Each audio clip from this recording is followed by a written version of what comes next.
Bonjour et bienvenue à tous sur la chaîne Le Café des Red Devils, et les gars. Est-ce que vous avez remarqué quelque chose de différent? Bon, à part ma coiffure, encore une fois, j'ai changé de décor.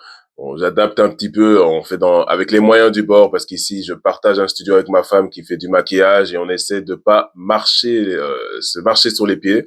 En attendant, les gars, j'ai acheté ces deux tableaux et j'adore le rendu. Vous allez me dire ce que vous en pensez en commentaire. Donc voilà, les gars, nouveau décor, bienvenue sur la chaîne Le Café des Red Devils. Aujourd'hui, nouvelle vidéo. Une vidéo pas vraiment actu au niveau du mercato. Je vais parler du mercato, mais vous allez voir, je vais parler surtout de la nouvelle génération avec les journalistes de maintenant et les informations. Et je vais vous donner trois 11 que j'ai constitués. Avant de commencer la vidéo, les gars, on s'abonne, on partage, on commente, ça donne de la force. Vous êtes de plus en plus nombreux et vous savez à quel point ça me motive. Come on United! Je vais vous parler du mercato et de ce que je pense du mercato d'aujourd'hui. Voilà, on a un exemple avec Mbeumo où on attend indéfiniment des nouvelles transferts de ce qui se dit. Et en fait, ce que je trouve un peu malheureux maintenant par rapport à avant, il y avait peut-être un peu plus cette magie. Je trouve qu'on a perdu cette magie maintenant avec les réseaux, avec les journalistes, où avant, tu ne savais pas, tu entendais quelques rumeurs et puis, boum, l'information tombait, c'était officiel. Les clubs partageaient donc la venue ou le départ d'un joueur. Maintenant, on est là, on entend chaque détail, on nous donne chaque détail et les journalistes font un peu leur beurre avec ça. Voilà, et Manchester United et Brentford sont en train de discuter. C'est un peu le principe d'une négociation. Mais donc, on nous rabâche ça tous les jours, tous les jours. C'est pour ça que je vous fais un peu moins de vidéos en ce moment parce que, en fait, je vais vous répéter la même chose tous les jours. Voilà, Mbeumo se rapproche de United. Et ça, c'est ce que les journalistes nous répètent chaque jour. Donc, je trouve ça un peu dommage de donner chaque détail en plus par plein de journalistes différents où tu ne sais même pas qui il faut croire. Maintenant, même les deux grands pour moi, donc David Orstein et Fabrizio Romano, donc on peut faire leur beurre. Surtout Fabrizio Romano, c'est un peu son business. Donc, ils vous donnent et qui vous disent des choses et qui même finalement, eux deux se contredisent. Un jour, tu entends rouge, un jour, tu entends vert. Hein. C'est devenu vraiment très, très, très compliqué. C'est pour ça qu'il y a plein de joueurs, plein de noms, plein de choses qui se disent. Surtout, vous savez, avec Manchester United, le club, ce club-là, il y a une ampleur, il y a une aura autour de ce club qui fait on nous utilise même parfois pour faire gonfler les chiffres d'autres transferts. Voilà, Manchester United est utilisé pardon à toutes les sauces et c'est pour ça que c'est très délicat d'à chaque fois revenir sur des rumeurs de transfert parce que je vais en fait dire tout et son contraire, et ça m'embête un peu. Je préfère vraiment vous donner les infos officielles. Et donc, aujourd'hui, voilà, je vais vous parler de Manchester, des 11 probables, et je vais faire comme si, quand même, comme si Mbeumo faisait partie de notre effectif. Alors, j'ai fait 3 11 différents, mais avant de revenir sur ces 11, je vais vous parler des difficultés que j'ai rencontrées pour faire ces 11, et des difficultés, pas au niveau de la défense, parce qu'au final, vous allez voir la défense, déjà, dans les 3 11 elle est légèrement différente, mais pour moi, c'est pas vraiment là qu'il faut porter son attention, parce que dans les 3 11 finalement, on perd pas beaucoup en qualité, même si on change de défenseur.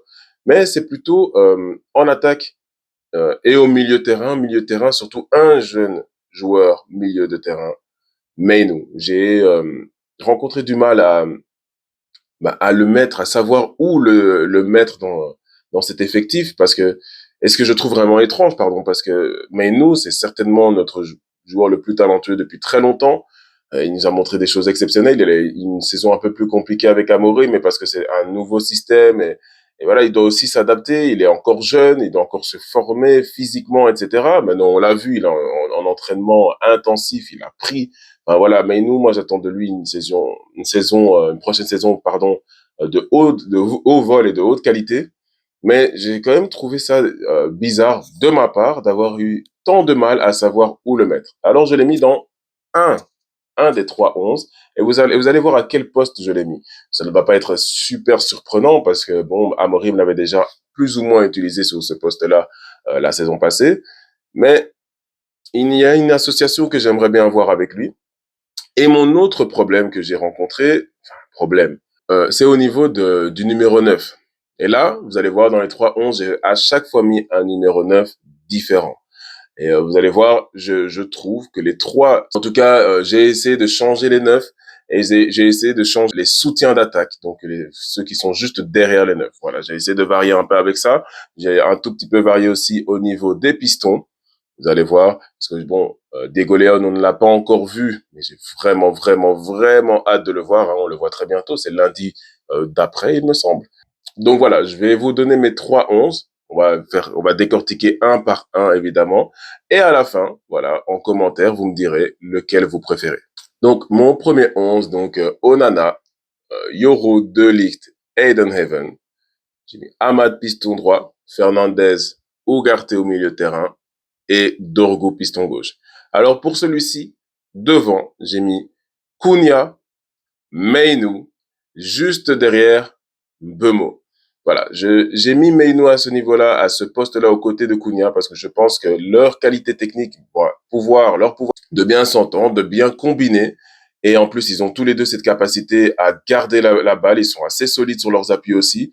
Et devant, j'ai mis Bemo, pourquoi devant? Parce que, bon, on sait qu'il a tendance à jouer à droite, mais il sait aussi, et il l'a déjà fait, il sait jouer aussi en numéro 9.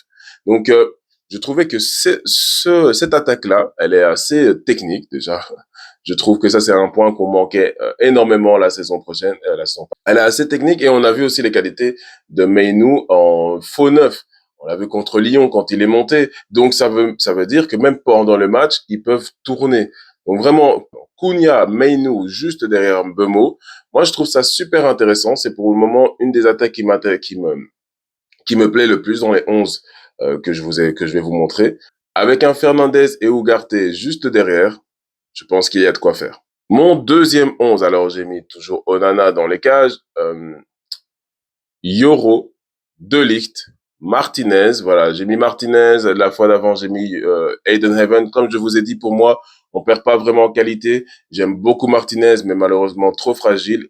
Et Aidenhaven, je comprends que certains mettent Martinez parce qu'il est encore jeune, mais je pense que c'est vraiment notre défenseur à en venir.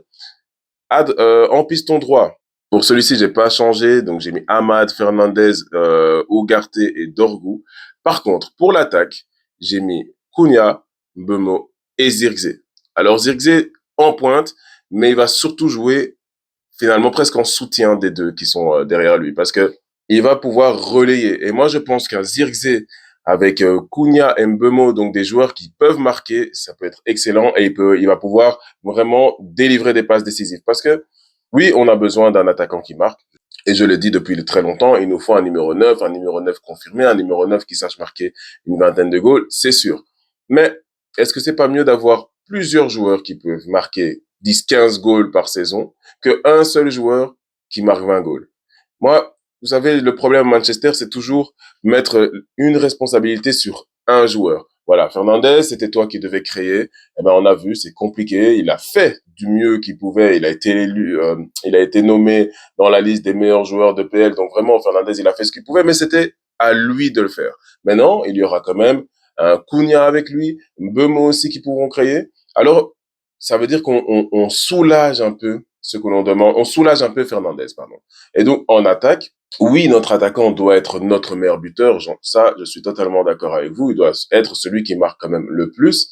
Mais il faut aussi que les autres puissent marquer, parce que même pour les défenseurs adverses, s'il y a qu'un joueur dans ton effectif qui sait marquer, bah, c'est plus facile pour les défenseurs pour défendre. Donc, si maintenant Cunha, Bemo, Ahmad qui sait aussi aller marquer, Fernandez qui sait marquer, et maintenant tu mets aussi un Zirkzee qui marque, moi je préfère vraiment une équipe plus homogène. Donc 10-15 goals par joueur offensif, ça nous fait quand même pas mal de goals au total dans la saison, et ça nous rend en fait imprévisible et dangereux de partout. Donc moi Zirkzee vraiment, en plus avec sa qualité physique et technique, le voir combiné avec Cunha Mbeumo, moi j'en rêve presque. J'en rêve, le gars qui exagère à peine. Non. Donc voilà, ça c'est mon deuxième 11, cette fois-ci non pas avec Mbeumo en pointe, mais avec Zirkzee. Le troisième, j'ai mis Onana, j'ai mis Mazraoui, De Ligt, Yoro. Encore une fois, je vous l'ai dit, donc la défense, je la change un peu, mais pour moi, on perd pas vraiment en qualité. Donc voilà, j'ai mis Mazraoui parce que il faut quand même penser à lui. Il nous a rendu énormément service et c'est un très très bon joueur. À droite, j'ai mis Dorgu. Dorgu, Fernandez, Ugarte, Hamas. Et devant, j'ai mis Cunha, Cunha, Ahmad, Højlund. Alors, vous allez me dire, oh, il n'y a pas de Mbeumo. Oui, j'ai fait un 11 pour, dans le dernier, je l'ai fait sans Mbeumo, parce que bon, officiellement, voilà, il n'est pas là, mais je l'ai fait sans Mbeumo et surtout, je l'ai fait pour pouvoir mettre un autre attaquant. Comme ça, c'est 3 attaquants différents dans les 3-11. Donc voilà, j'ai mis Højlund, j'ai mis Dorgo à droite. Vous allez me dire, oui, c'est son poste est à gauche, je suis totalement d'accord, mais il sait jouer à droite et surtout, ça me permet de pouvoir mettre Ahmad plus haut et pas mettre Dalot à droite. Voilà, j'ai plus rien, j'ai plus de haine contre tous ces joueurs. Je ne les vois plus et du coup, je me sens mieux. Mais je préfère ne pas le voir tout de suite. Donc, je préfère mettre Dorgo à droite. Et alors, j'ai mis Hamas à gauche. Bon, j'aime beaucoup Hamas, il est encore jeune. Et je l'ai mis lui à la place de Degoleon parce que Degoleon, tout simplement, je ne l'ai pas encore vu. Donc, je vais pas vous inventer quoi que ce soit. Je ne l'ai pas vu. J'ai hâte, par contre, de le voir en pré-saison. Mais donc, les pistons Dorgu Hamas, et alors, Ahmad, devant, parce que finalement, on le met toujours en piston, mais est-ce que son meilleur poste ne serait pas derrière l'attaquant? Voilà, il est très bon, et il peut être très bon en piston, mais moi, je trouve qu'il manque encore des qualités défensives pour ce poste-là.